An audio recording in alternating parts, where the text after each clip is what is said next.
Oke, kembali ke materi. Nah, kini kita akan membahas tentang elemen rangkaian listrik. Hal yang dibahas pada hari ini adalah tentang elemen aktif dan elemen pasif. Elemen aktif adalah sumber tegangan dan sumber arus, sementara elemen pasif adalah resistor, kapasitor, dan induktor. Jadi pada mata kuliah rangkaian listrik ini, komponen-komponen elektronik atau komponen-komponen listrik yang dibahas adalah seputar tiga ini, resistor, kapasitor, dan induktor. Untuk komponen-komponen yang lainnya akan dibahas di mata kuliah yang lain, misalkan transistor, SCR, triak, IC, nah itu ada di mata kuliah rangkaian elektronika atau elektronika dasar.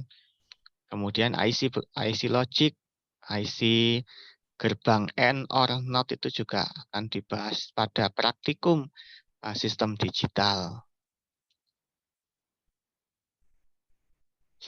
Sehingga untuk mata kuliah RL ini yang dibahas hanya resistor, kapasitor, dan induktor. Nah, elemen aktif ada dua, yaitu sumber tegangan dan sumber arus. Sumber tegangan, ini ada yang masuk. Oh, enggak ada. Nah, pada kenyataannya sumber tegangan dan sumber arus itu adalah benda yang sama. Misalkan baterai. Baterai punya tegangan, yaitu misalkan baterai kotak 9 volt. Baterai juga bisa memberi supply arus, memberi arus ke rangkaian yang terhubung dengannya. Sehingga baterai itu adalah sumber tegangan dan juga sumber arus. Atau dengan kata lain, baterai adalah sumber daya. Nah, di sini sumber tegangan dan sumber arus itu dipisah untuk memudahkan analisa. Jadi sumber tegangan itu adalah diketahui tegangannya, voltasenya diketahui, tapi arusnya tidak diketahui. Sementara sumber arus itu arusnya diketahui, tetapi tegangannya tidak diketahui. Itu untuk memudahkan analisa. Karena pada saat analisa, tegangan dan arus itu harus dipisah perhitungannya. Kemudian sumber tegangan ada dua, sumber tegangan bebas dan sumber tegangan tak bebas. Sumber tegangan ideal adalah sumber yang menghasilkan tegangan yang tetap, yang ideal. Pada kenyataannya tidak ada yang ideal ya. Misalkan baterai.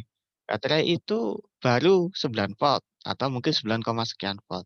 Lama dipakai turun jadi 8, turun jadi 7, turun jadi 6. Sampai akhirnya turun dan tidak bisa dipakai. Kemudian misalkan baterai 1,5 volt, baterai ABC yang bulat itu awalnya 1,5 atau 1,5, sekian. Nah, kemudian lama dipakai turun jadi 1,2, 1,1 dan sebagainya. Sumber tegangan ideal adalah suatu sumber yang menghasilkan tegangan yang tetap. Jadi dalam hal ini semuanya dianggap ideal. Jadi, apa yang digambar, apa yang dirangkai di sini dianalisa dengan asumsi dalam keadaan ideal. Kemudian tidak tergantung pada arus yang mengalir pada sumber tersebut. Jadi sumber tegangan yang ideal itu tidak tergantung pada arus yang mengalir pada sumber tersebut. Jadi meskipun arus yang mengalir banyak tidak drop. Contoh yang paling sederhana adalah apakah kalian pernah mengalami voltase turun PLN ya? PLN tegangannya turun sehingga lampu-lampu di rumah kalian menjadi redup. Jadi tidak mati lampu, tetapi turun voltasenya. Nah, itu karena ada pengaruh pembebanan yang tidak rata.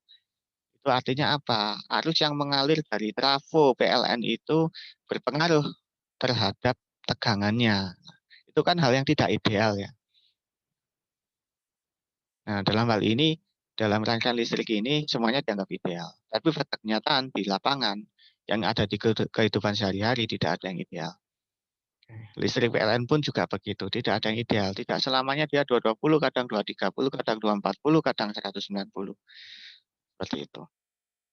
Oke, saya ulangi, sumber tegangan ada dua, sumber tegangan bebas dan sumber tegangan tak bebas. Sumber sumber tegangan bebas. Sumber tegangan bebas atau independent voltage source adalah sumber yang menghasilkan tegangan tetap. Jadi tidak berubah-ubah. Nilai tegangannya tidak bergantung pada harga tegangan atau arus lainnya. Jadi dia tidak dipengaruhi oleh tegangan yang lainnya. Nilai tegangan berasal dari sumber tegangan dia sendiri. Jadi kalau kalian melihat lambang ini, plus sama minus ini, atau plus sama atau yang baik itu di kiri maupun di kanan ini artinya melambangkan sumber tegangan bebas. Saya biasa menggunakan yang kanan ya. Yang kanan ini biasa saya gunakan untuk menganalisa rangkaian elektronika. Tetapi di rangkaian listrik itu lebih lebih populer simbol yang kiri dan ini sama, simbolnya sama. Artinya sama, yaitu sumber tegangan bebas yang tidak dipengaruhi oleh tegangan lainnya atau arus lainnya. Kemudian ada lagi sumber tegangan tak bebas. Nah, bentuknya seperti layang-layang gini, tapi ada tulisannya plus minus. Nah, lambang ini hanya dipakai di mata kuliah rangkaian listrik. Untuk mata kuliah yang lain tidak dipakai. Jadi dalam kenyataannya ini tidak dipakai di semua bidang, hanya mata kuliah rangkaian listrik saja. Ada sumber tegangan tak bebas. Sumber tegangan tak bebas ini atau dependent voltage source itu mempunyai sifat khusus, yaitu harga tegangan bergantung pada harga tegangan atau arus lainnya. Harga ini maksudnya nilai ya. Ini saya ganti aja.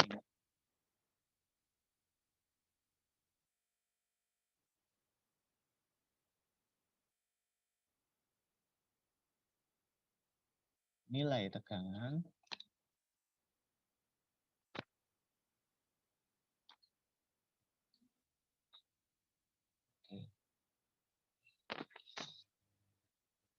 sekedar intermezzo bahwa istilah harga atau istilah nilai itu sama ya. Harga itu mungkin dalam bayangan kalian tuh harga. Memangnya ada nilai berapa rupiah, Pak? Enggak. Harga itu lebih populer di buku-buku fisika ya, buku-buku zaman tahun 90-an tuh banyak menggunakan istilah harga untuk sebuah konstanta. Nah, di sini saya ganti dengan nilai karena istilahnya lebih umum di era saat ini. Jadi saya ulangi, sumber tegangan tidak bebas atau dependent voltage source mempunyai sifat khusus, yaitu nilai tegangan bergantung pada nilai tegangan atau arus lainnya.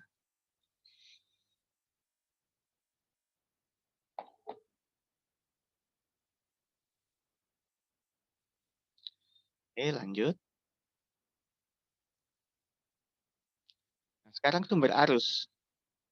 Sumber arus ideal adalah sumber yang menghasilkan arus yang tetap, tidak bergantung pada tegangan dari sumber arus tersebut. Jadi yang dimaksud sumber arus ideal adalah sumber arus yang menghasilkan arus tetap. Dengan catatan beban tidak bertambah, tidak berubah, maka arus tetap. Tapi sekali lagi tidak ada yang ideal ya.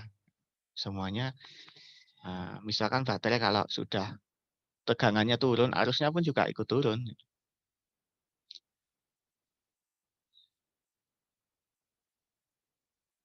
Tidak bergantung pada tegangan dari sumber arus tersebut. Nah, ini seperti yang saya katakan, kalau baterai tegangannya turun, arusnya juga ikut turun. Nah, sumber arus ideal tidak seperti itu. Tapi pada kenyataannya tidak ada yang ideal ya. Jadi di rangkaian listrik ini, mata kuliah rangkaian listrik ini semuanya dianggap ideal untuk memudahkan analisa. Tapi pada kenyataannya, di kehidupan sehari-hari tidak ada yang ideal. Sumber arus ada dua, yaitu sumber arus bebas dan sumber arus tak bebas. Sumber arus bebas atau independent current source memiliki nilai arus yang tidak bergantung pada harga tegangan atau arus lainnya. Harga ini nilai ya, tidak bergantung pada nilai tegangan atau arus lainnya.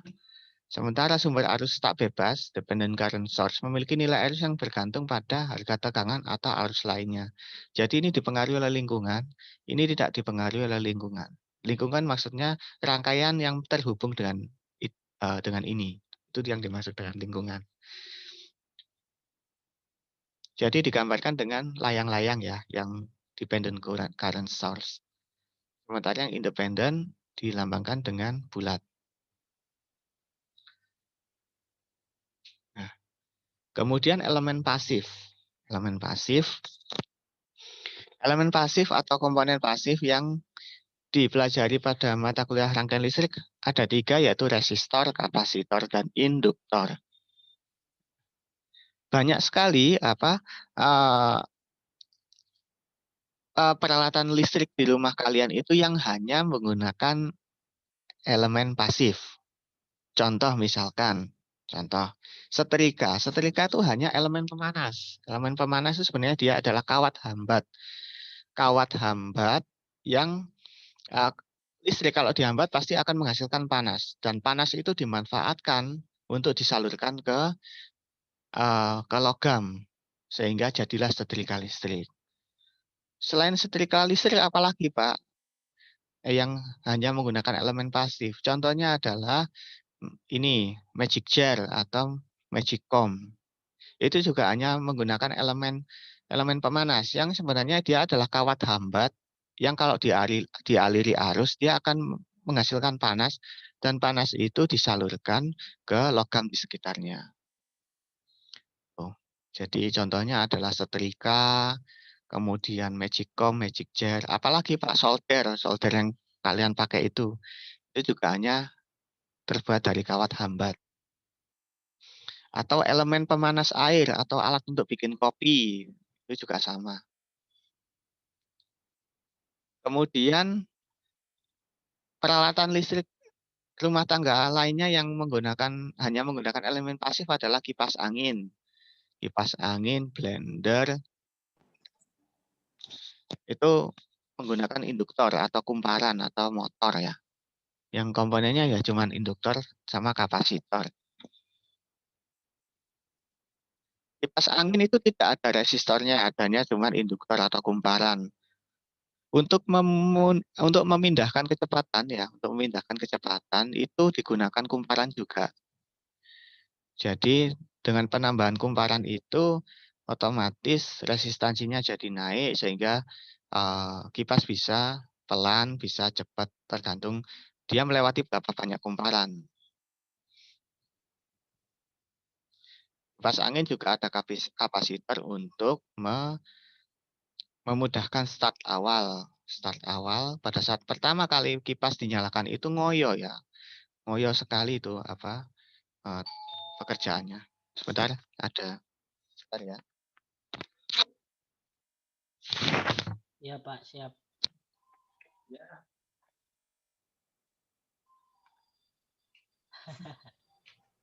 Ya.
Terima kasih.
Baik, saya lanjutkan. Sampai di sini ada pertanyaan? Belum, Pak. Belum ya? Belum. Oke. Jadi saya ulangi, elemen pasif. Elemen pasif untuk rangkaian listrik maupun rangkaian elektronika itu ada 3, yaitu resistor, kapasitor, dan induktor. Ada banyak juga peralatan listrik yang hanya menggunakan elemen pasif, misalkan pemanas. Apapun jenis pemanas, mulai dari setrika, solder, kemudian magic comb, magic jar, kemudian induktor dan kapasitor, misalkan kipas angin, kemudian bor listrik, kemudian blender jus itu ya, blender jus, kemudian mixer. Nah, itu contohnya.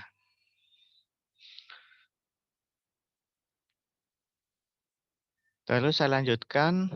Nah, resistor. Resistor atau biasa disebut tahanan atau hambatan adalah komponen yang berfungsi sebagai penghambat arus, pembagi arus, dan pembagi tegangan. Jadi resistor itu adalah komponen yang sebenarnya sifatnya menghambat saja. Dia tidak punya sifat yang lainnya. Tetapi dengan satu sifat menghambat itu, efeknya luar biasa, banyak sekali. Sehingga resistor fungsinya jadi banyak. Pembagi arus, pembagi tegangan, dan sebagainya. Pembagi arus itu maksudnya mengalokasikan arus ya. Misalkan rangkaian arus yang melalui rangkaian tertentu itu arusnya sekian. Nah, itu bisa diatur menggunakan resistor. Pembagian tegangan juga begitu. Misalkan sebuah rangkaian butuh tegangan sekian. Nah, perlu dialokasikan. Nah, perlu resistor untuk pembagian tegangan. Resistor memiliki satuan ohm. Tentunya kalian tidak bosan ya dengan penjelasan ini karena sudah dipelajari sejak SMP. Resistor itu nilai satuannya adalah ohm. Ohm itu dari ilmuwannya yaitu George Simon Ohm. Nilai saya ulangi, ohm itu disimbolkan dengan lambang omega. Ya. Ohm itu juga berasal dari ilmuwannya yaitu George Simon Ohm. Saya lanjutkan, nilai resistor tergantung dari hambatan jenis bahan resistor itu sendiri, tergantung dari bahan pembuatannya. Nah, panjang dari resistor itu sendiri dan luas penampang dari resistor itu sendiri. Jadi dipengaruhi oleh 3, mulai dari bahan, resistansi bahan, hambatan jenis. Jadi setiap bahan itu pasti punya nilai hambatan.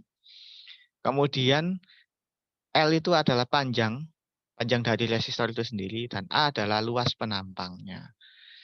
Luas penampangnya itu diameternya. Misalkan begini, contoh yang paling sederhana. Untuk hambatan jenis ya, hambatan jenis. Kalau kalian tahu pensil 2B ya, 2B itu kalau diongoti atau dilikrik kedua sisinya, itu bisa menjadi sebuah resistor. Nah, coba kalian lakukan itu untuk berbagai merek. Misal ada yang 2B Stadler, ada 2B apa itu?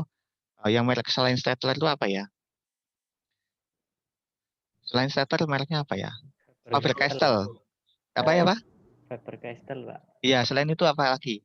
Joiko, Pak. Joiko boleh, atau Hongchang, kadang saya juga merek apa aneh-aneh Hujia atau apa itu ya.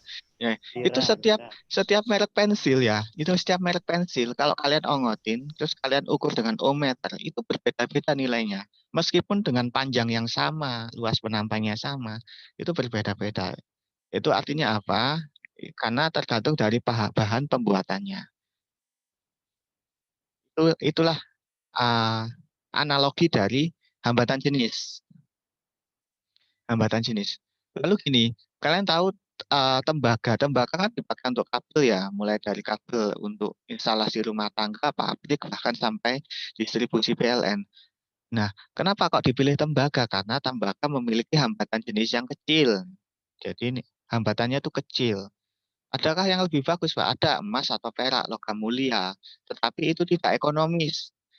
Bisa-bisa PLN jugruk ya, apa istilahnya itu rugi karena membangun instalasi yang terlalu mahal, sehingga dipilihlah tembaga. Resistansi dipengaruhi oleh hambatan jenis. Kemudian yang mempengaruhi besar kecilnya resistansi selain hambatan jenis apa, Pak? Yaitu panjang dari resistor. Panjang. Semakin panjang, ya, semakin panjang itu akan semakin tinggi nilai hambatannya. Jadi misalkan kabel panjang itu nilai resistansinya juga meningkat tuh. Kabel yang terlalu panjang kemudian sehingga menyebabkan listrik di rumah kalian itu berkurang atau bagaimana, itu juga salah satu contohnya. Terus gini, kalian kan pernah belajar resistor seri ya. Semakin di seri semakin panjang maka semakin tinggi nilainya. Jadi di seri, akhirnya resistansinya jadi bertambah. Menyusun resistor seri itu sama halnya dengan memperpanjang dari resistor itu sendiri, sehingga kalau semakin di seri maka akan semakin tinggi nilai resistansinya. Kebalikannya, nah ini di sini ada lambang per A ya, jadi P maksud saya rho kali L kemudian dibagi A. Nah, dibagi A itu berarti kebalikannya, luas penampang. Kalau semakin tinggi luas penampangnya maka semakin kecil, atau semakin lebar luas penampangnya itu semakin kecil resistansinya. Tapi kalau semakin sempit itu makin tinggi resistansinya. Contoh yang paling sederhana adalah ketika kalian memparalel sebuah resistor. Memparalel resistor itu sebenarnya sama halnya dengan kalian memperluas penampangnya. Sama seperti kalian memperluas penampangnya sehingga semakin diparalel makin kecil nilainya.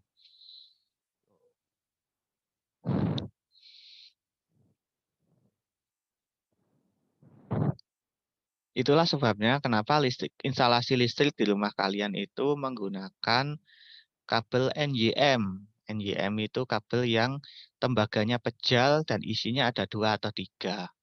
Nah, atau pakai kabel NYA yang dulu pernah saya ceritakan. Kabel NYA itu kabel tembaga pejal yang isinya cuma 1.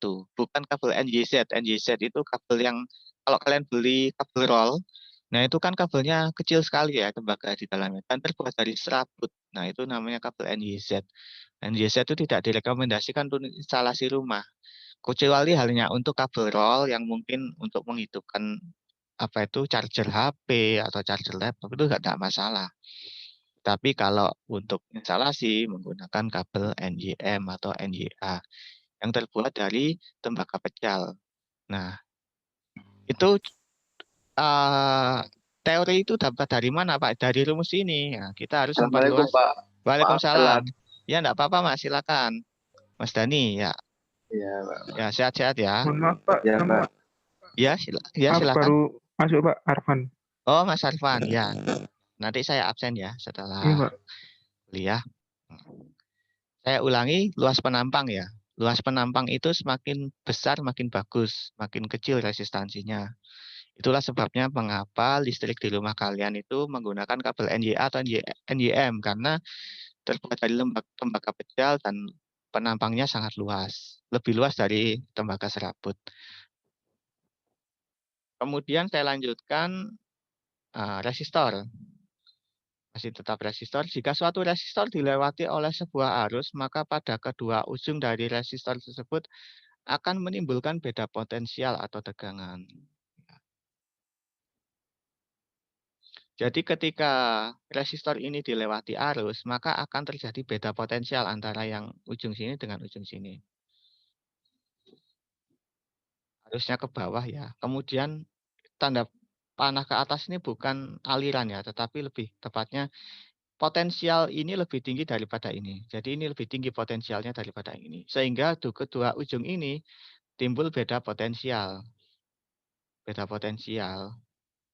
Nah, hukum yang berlaku dari percobaan ini adalah hukum Ohm.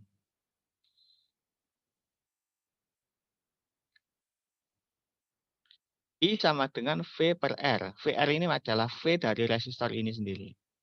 R-nya R kecil ya. Jadi kalau kalian lihat variabel ini bukan V sama R karena R-nya kecil. Tapi ini satu variabel. VR namanya. Yaitu V dari resistor ini.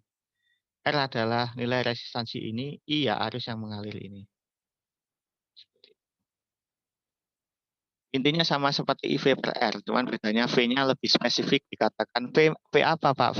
V dari resistor ini. Sekarang kapasitor.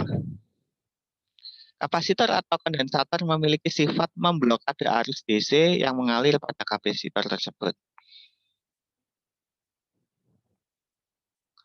Kapasitor menyimpan energi dalam bentuk medan listrik. Kapasitansi kapasitor dinyatakan dalam farad. Nilai suatu kapasitor tergantung dari nilai permitivitas bahan pembuat kapasitor. Luas penampang dari kapasitor tersebut dan jarak antar dua keping penyusun dari kapasitor tersebut.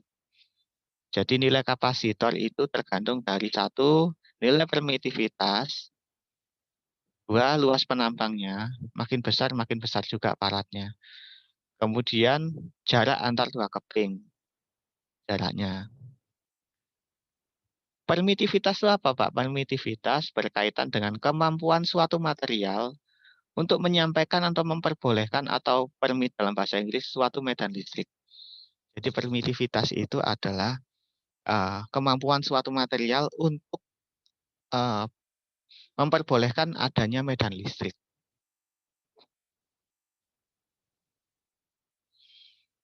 Nah, ini struktur dari kapasitor. Kapasitor itu sebenarnya dua keping sejajar yang luasannya sama dan itu didekatkan.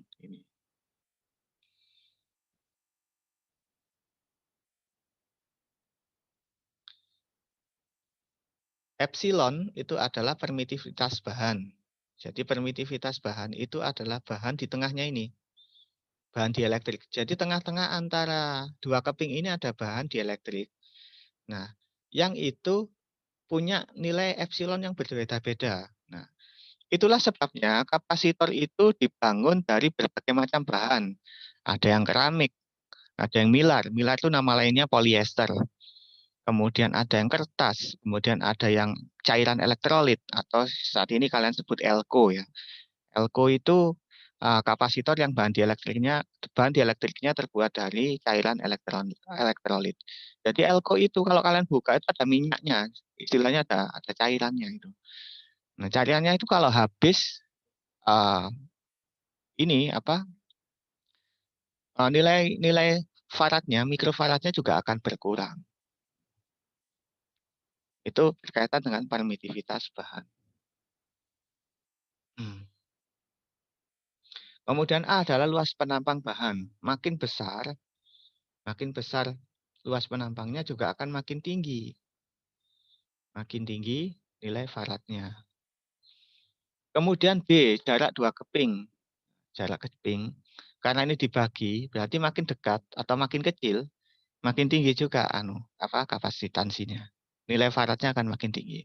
Tapi kalau ini dijauhkan, makin kecil nilai faradnya.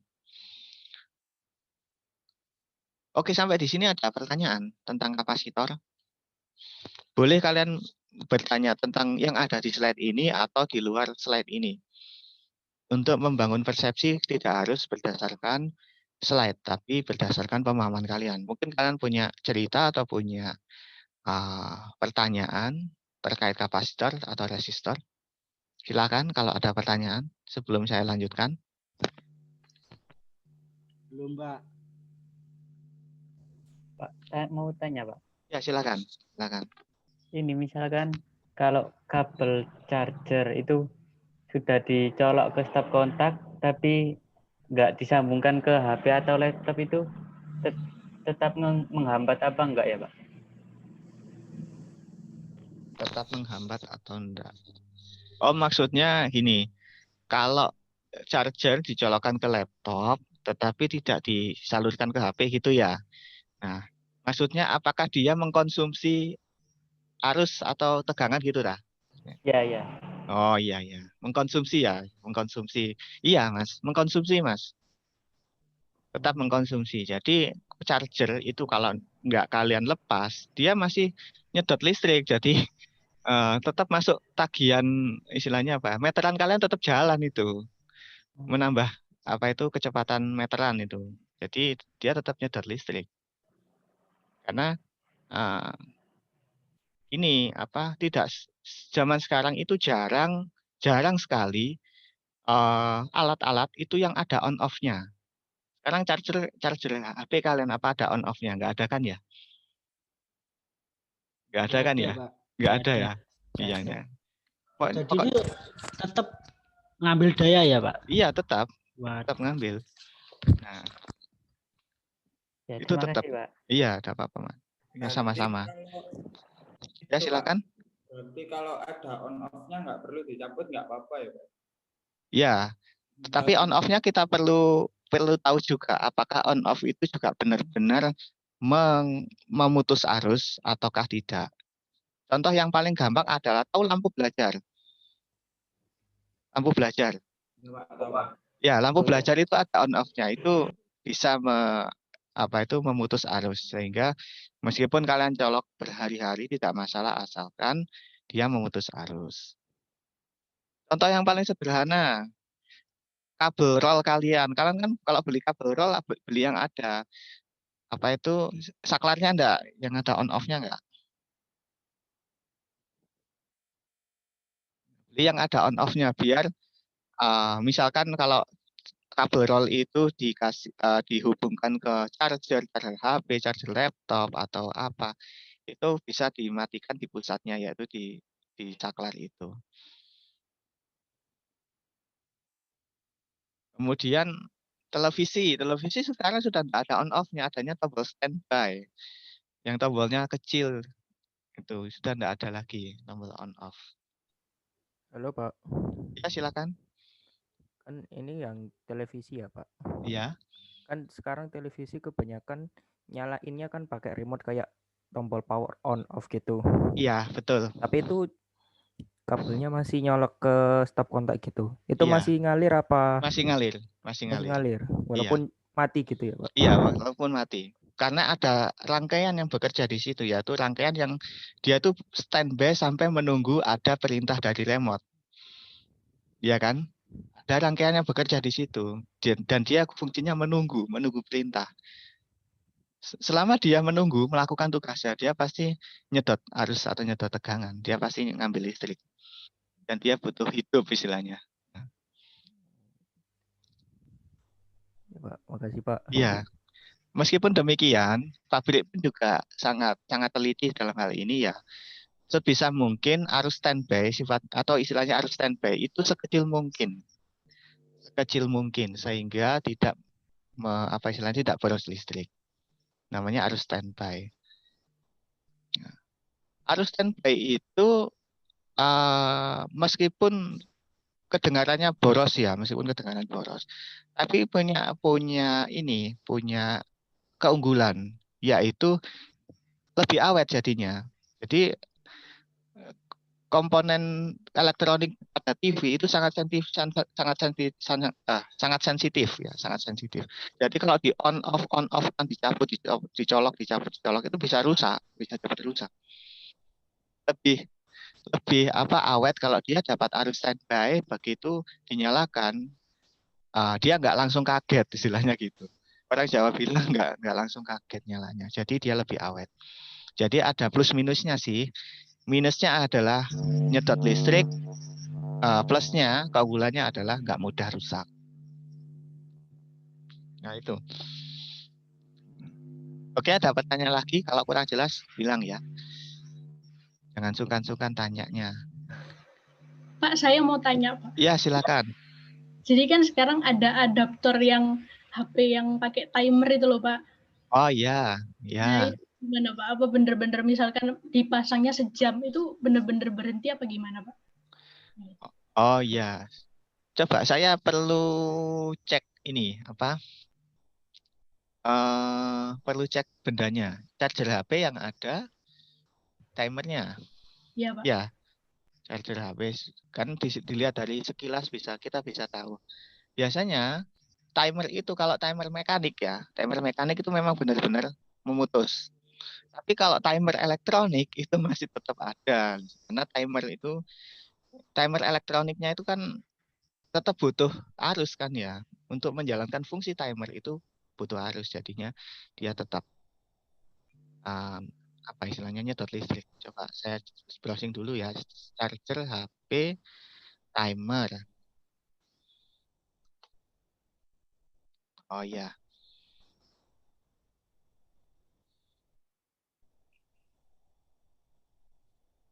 Kebanyakan timernya elektronik ya. Jadi meskipun apa ini tidak digunakan atau dalam kondisi off, dia masih tetap mengambil listrik ya, masih tetap mengkonsumsi. Meskipun lebih kecil daripada saat dia aktif. Iya, masih tetap. Gitu, kelihatan ini. Kalau elektronik timernya ya jelas masih bisa. Atau kalau timernya mekanik, saya ulangi, timer mekanik itu tidak butuh arus meskipun dia mematikan perangkat. Tapi kalau timer elektronik, apapun kondisinya dia tetap butuh arus listriknya itu. Dia mensuplai ataupun tidak, dia tetap membutuhkan arus listrik. Meskipun kecil ya, meskipun kecil. Tapi kecil kalau berjam-jam, berhari-hari, berbulan-bulan ya kerasa. Ya. Ya itu Mbak Silvi. Ya Mbak Silvi ya tadi ya. Kan Pak, Bukan siapa? Mbak Yola. Oh Mbak Viola. Oh iya. Iya, Pak. Saya maaf ya, saya saya kira ini Mbak Silvi tadi, makanya kok enggak ada kuningnya, enggak kelihatan kuning. Oke, makasih Mbak Viola. Ya, sering bertanya Mbak Viola. Iya Pak, makasih Pak. Ya, iya. Oke. Ini baru kelihatan kuning Mbak Viola. Oke, ada lagi?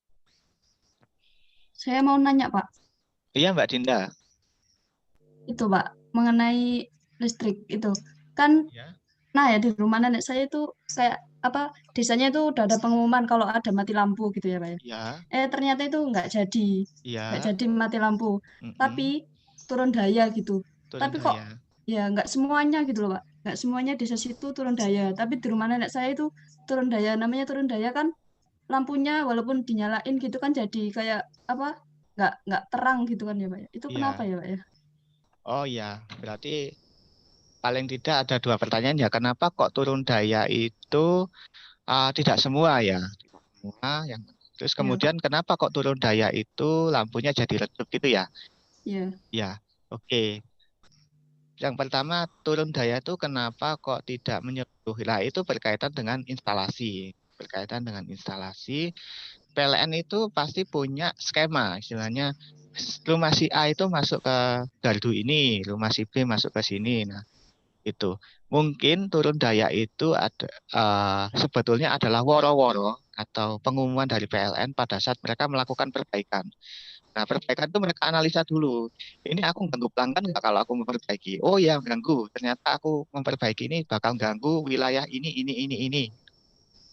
Seperti itu biasanya.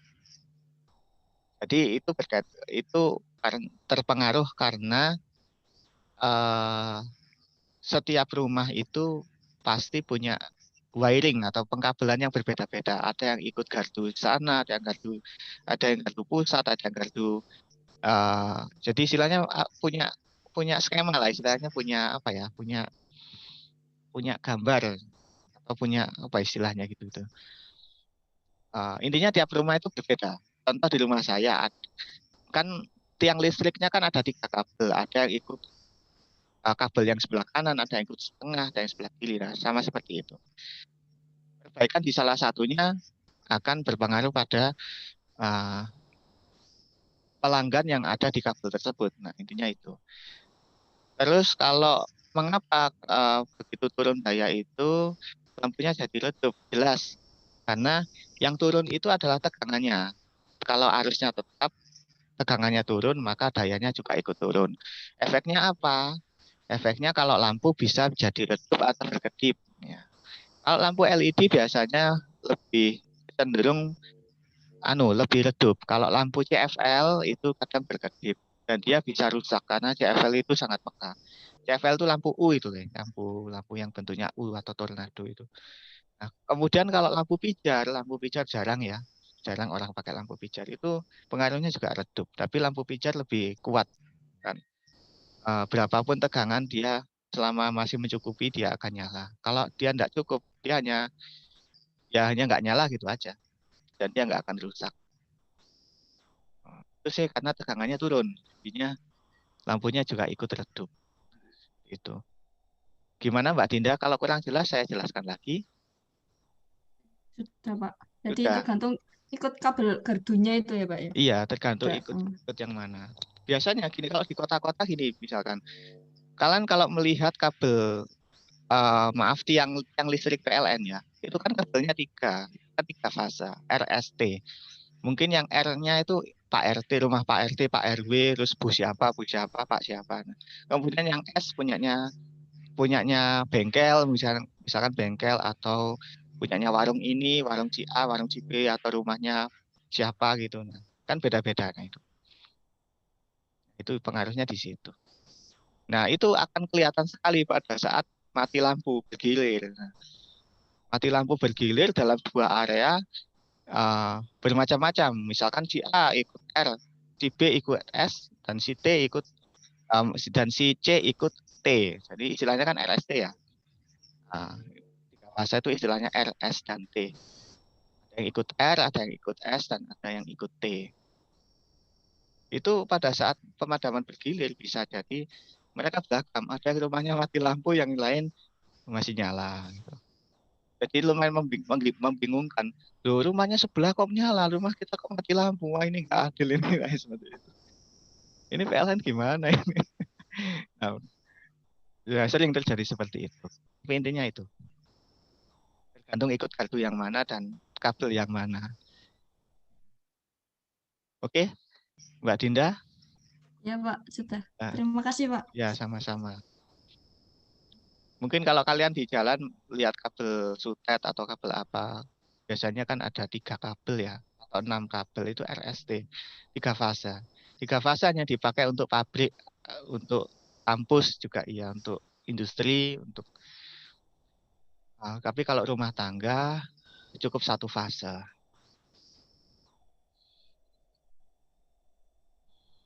Ya, listrik itu kompleks ya.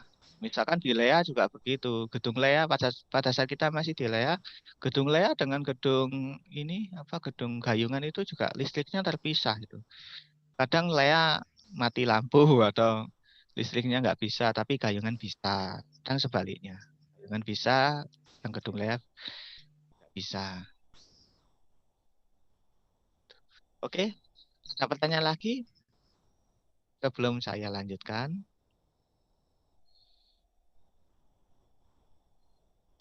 Oh, ini saya masih slide. Loh, ini saya masih share, ini kan PPT ini ya, yang Masih, elemen Pak. ya. Masih. Masih ya. Ya, masih. Masih ya, yang kapasitor ini ya. Iya, Pak, kapasitor. Oke, saya lanjutkan. Nanti kalau ada pertanyaan langsung menyela aja ya, nggak apa-apa. Oke, sekarang nah ke slide berikutnya. Jika sebuah kapasitor dilewati oleh sebuah arus, maka pada kedua ujung kapasitor tersebut akan muncul beda potensial atau tegangan, di mana secara matematis dinyatakan IC atau arus kapasitor sama dengan C, nilai kapasitor itu sendiri, dikali DVC per DT. Nah, DVC ini adalah perbedaan voltase dari kapasitor ini, yang DT ini perbedaan waktu. Nah, misalkan waktunya ini kalian kalau mengukur, ini biasa dipakai untuk mengukur pengisian dan pengosongan kapasitor. DT itu misalkan kalian patok, aku mau pengamatan perubahan nilai kapasitor selama 1 detik. Nah, DT-nya itu berarti 1 detik antara 0 sampai 6. 1 menit ya, antara 0 sampai 60 detik. Nah, DV-nya juga begitu, tegangannya antara menit ke 0 sampai detik ke 60 itu. Maaf, saya ulangi, antara detik ke 0 dengan detik ke 60 itu diamati. Nah, disitulah muncul nilai DV dan juga nilai DT. Semoga kalian nggak bingung dengan DV dan DT ya. yang biasanya belajar integral diferensial masih ingat ya? Masih ingat semua ya? Alhamdulillah lupa, Pak. Insya Allah, Pak. Nah, nggak apa-apa. DV/dt ini apa? Penyederhanaan rumus karena ada fungsi waktu ya. Jadi perhitungan ini tuh aslinya banyak. IC sama dengan C dikali tegangan saat ini dan tegangan dibagi waktu saat ini. Nah, kemudian tambah lagi perhitungan seperti ini 1 detik kemudian, 2 detik kemudian, 3 detik kemudian. Kan ini kan tidak mungkin ditulis sejumlah 60 kotaknya sehingga disingkat jadi dV/dt seperti itu. Jadi kalian jangan bingung ya. Soalnya kalau apa bayangan saya kalau kalian lihat dV, dt, waduh ini pasti integral, waduh ini pasti diferensial, waduh ngitungnya susah ini. Nah, enggak kok, enggak susah. Apalagi kalau kita bisa praktikum jadi lebih mudah untuk memahami. Oke, saya lanjutkan induktor. Nah, sekarang. Induktor lilitan atau kumparan adalah komponen yang memiliki sifat dapat menyimpan energi dalam bentuk medan magnet. Jadi dia bisa menyimpan energi tetapi dalam bentuk medan magnet bukan medan listrik. Kalau kapasitor dalam bentuk medan listrik. Nah,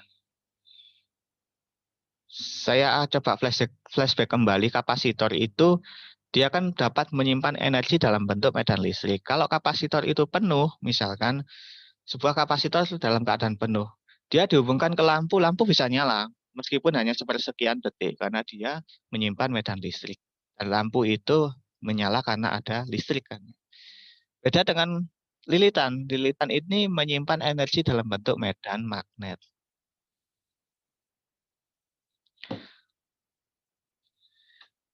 Satuan induktansi dinyatakan dalam Henry. Jadi induktansi itu adalah nilai besar kecilnya induktor. Namanya induktansi, parameternya, dan satuannya namanya Henry. Jadi saya ulangi, induktansi ini parameternya, besar kecilnya nilai induktor, namanya induktansi, dan satuannya dinyatakan dalam Henry.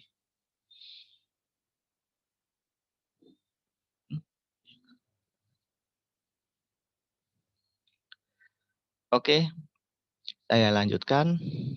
Nah, induktor seri dan paralel. Nah, kalau di seri, induktor itu ditambah ya, seperti halnya resistor. Makin di seri, makin tambah nilai induktansinya. Misalkan diketahui, ini hitungan-hitungan paling gampang ini.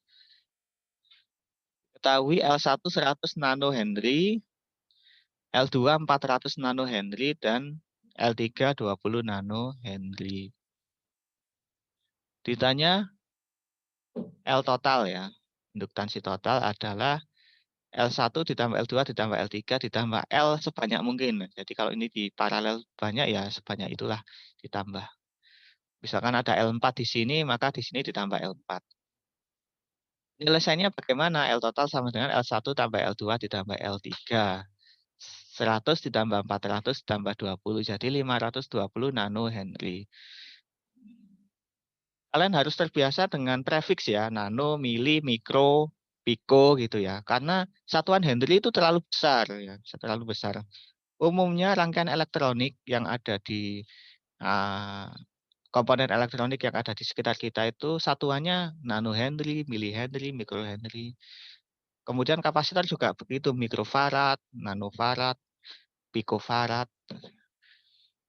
Satuan faradnya sendiri itu terlalu besar, jadi hampir tidak pernah dipakai. Tapi kalau ohm, itu selalu menggunakan ohm ya. 10 ohm, 100 ohm, kilo ohm, mega ohm. Jadi tidak ada mili ohm, tidak ada.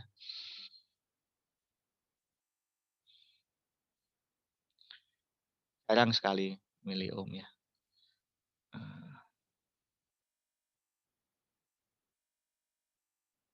Oke, ini induktor. Kemudian induktor paralel. Jika di paralel sama seperti resistor, perhitungannya seper ya.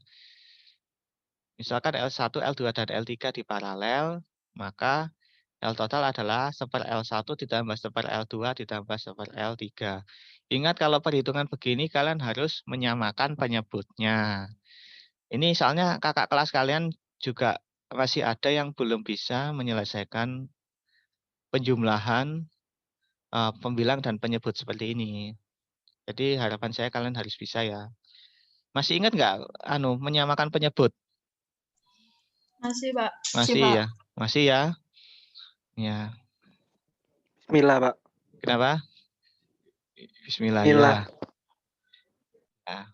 Insya Allah bisa lah. Refresh kembali pelajaran SD ya. SD apa SMP nih? SD ya? SD. SD. Ya, refresh kembali. Nah, misalkan ini L1 100, L2 400, L3 20. Kita masukkan ke sini. L1 ini 100, ini 400, dan ini 20. Jadilah ini 1/100 ditambah 1/400 ditambah 1/20. Nah, karena 100, 400, dan 20 ini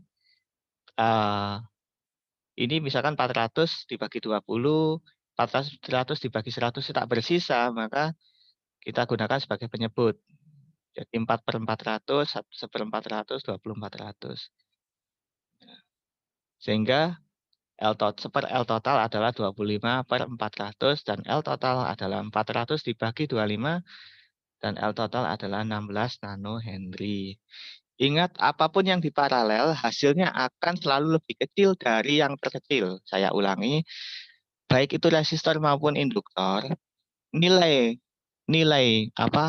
total dari sesuatu yang diparalel itu selalu lebih kecil dari yang terkecil. Misalkan ini 16 nanohenry ini pasti lebih kecil dari yang terkecil.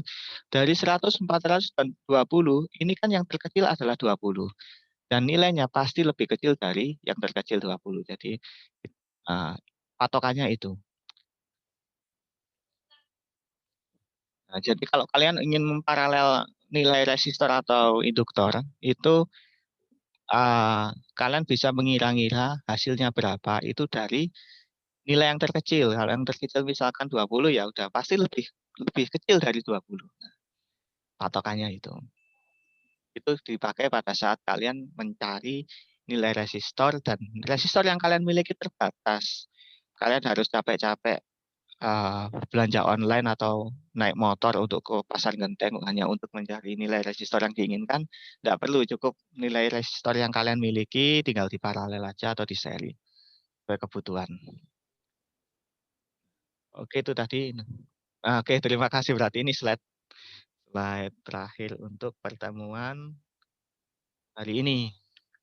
Sampai di sini ada pertanyaan? Mau tanya, Pak. Ya, silakan. Itu Mas. tadi yang, nah itu. Iya. Yang 25/400 kok bisa 425 itu, Pak? Yang ini ya. Oh ya, ini dibalik, Mas. Dibalik. Super L total. Nah, dibalik. Super L total sama dengan 25/400. Maka L total adalah 400/25. Sama seperti kalian menghitung resistor. Dibalik aja. Sebenarnya itu ada urutannya, tapi paling gampang dibalik. Ada urutannya itu. Siap-siap, Pak. Ya, paling Terima gampang. kasih, Pak. Iya, sama-sama. Ada lagi pertanyaan? Pak, mau tanya. Ya. Saya tadi udah ke absen apa belum, Pak ya? Oh, sudah, Mas. Oh ya, saya absen lagi ya. Tadi sudah saya absen. Nah, saya absen ulang. Mas Ardi hadir ya, Mas Ardi? Hadir, Pak. Hadir. Oke, Mas Ardi. Kelihatan ini kuning. Mas Dimas Mahendra, Mas Dimas hadir ya? Mas Dimas? Dimas Mahendra Budi Santo? Dimas. Atau lagi sama Mas Habibi? Yang ikut lomba? Dimas hadir, Pak. Dimas hadir ya? Ya. Oke. Mas Yuda hadir. Mas Habibi izin ikut. Hadir, Pak, hadir. Ya. Kemudian Mas Ilham Fauzan Nahar.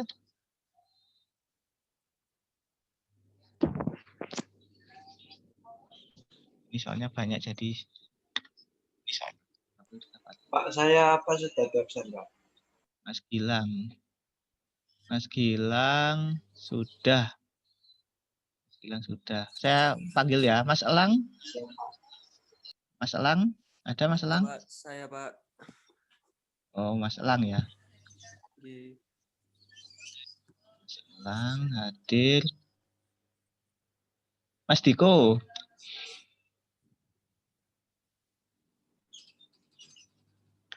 Mas Diko. Adanya Mas Diki kalau Mas Diko. Mas Diko nih Hadir, belum. Pak. Mas Oh Diki. ya, Mas Diki hadir. Mas Lutfi. Mas Yuda, Mas Lutfi hadir Mas Yuda? Kayaknya belum, Pak. Belum ya. Soalnya tadi di grup saya sudah woro-woro suruh join, tapi kayaknya belum hadir. Mas Rizky Yanuba? Ya, Mas Rizky ya itu juga belum kayaknya, Pak. belum ya. Mas Rizky Yanuba belum. Mas Taufikul Irhandi? Mas Taufik? Hadir, Pak. Hadir. Oke.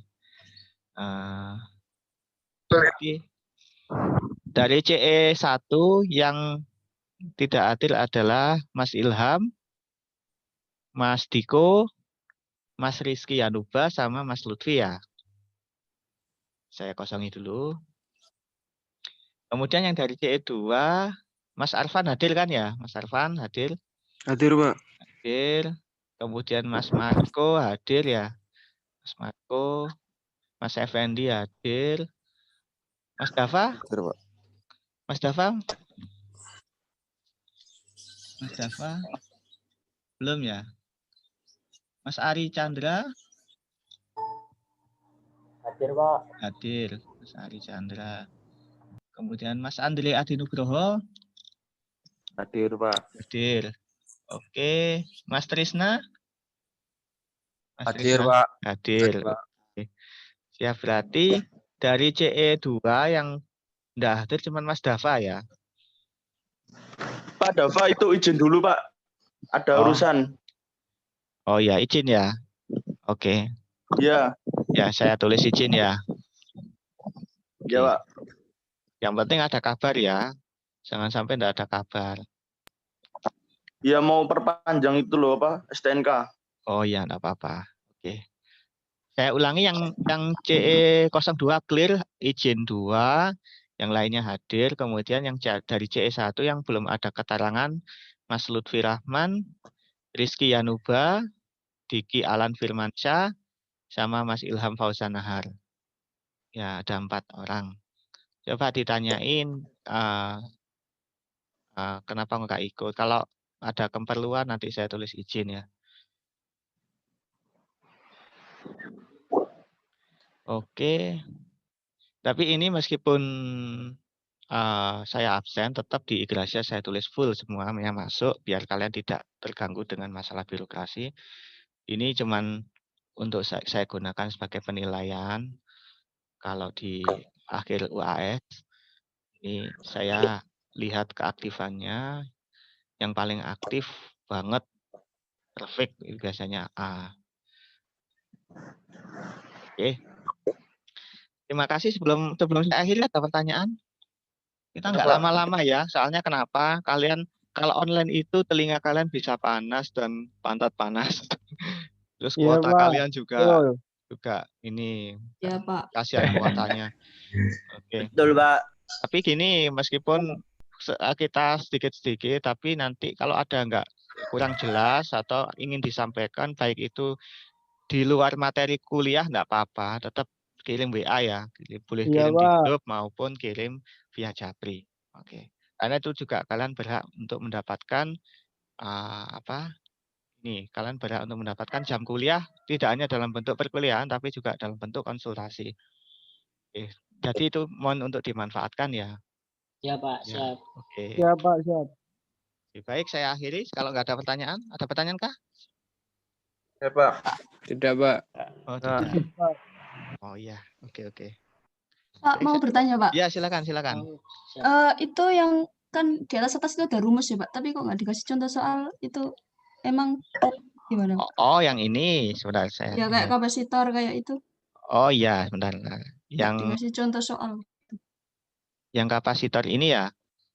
Ini kenapa kok tidak dikasih contoh soal? Karena ini hanya teorinya aja. Maksudnya disampaikan teorinya saja. Kalau contoh soalnya nanti itu pada saat materi pengisian dan pengosongan kapasitor. Nah, itu materi yang berbeda. Jadi di sini tidak ada contoh soalnya. Kalau kalian sudah menyelesaikan materi ini, mungkin baru nanti menginjak ke pengisian dan pengosongan kapasitor akan perlu rumus ini. Karena rumus ini tidak hanya dikerjakan, tetapi harus digambar. Jadi lumayan digambar juga. Seperti itu. Jadi tidak ada contoh soalnya. Dan ini juga Iya, tidak Pak. keluar di ujian, tenang aja. Siap-siap. Hanya untuk pemahaman pada saat praktikum aja. Oke. Terima kasih atas kehadirannya. Ada pertanyaan lagi nggak? Sebelum saya akhiri. Nggak apa-apa, jangan sungkan-sungkan. Sudah insya Allah. Ya, juga jangan sungkan pada temannya. Waduh, si A ini takon naik gak mari-mari, enggak apa-apa. Kalian semua berhak untuk bertanya. Ayo, kalau ada pertanyaan silakan sebelum saya akhiri. Ada lagi? Mungkin sudah, Pak. Sudah ya, ya wis. Oke. Baik. Mohon maaf bila ada kesalahan atau penjelasan yang kurang jelas ya. Perkuliahan bisa disambung melalui grup WA atau Japri. Silakan bertanya jika ada yang perlu ditanyakan, ingin ditanyakan, baik itu yang terkait konten perkuliahan maupun di luar perkuliahan, silakan tanyakan saja. Baik, saya akhiri ya. Assalamualaikum warahmatullahi wabarakatuh. Waalaikumsalam. Sehat selalu dan tetap semangat ya. Warahmatullahi wabarakatuh. Terima kasih, Terima Pak. kasih, Pak. Oke, makasih banyak, makasih banyak. Kasih, Pak. Makasih banyak ya. Iya, Pak. Makasih, Ya, Pak. Pak. Semangat, Pak. Semangat. End meetingnya mana ini?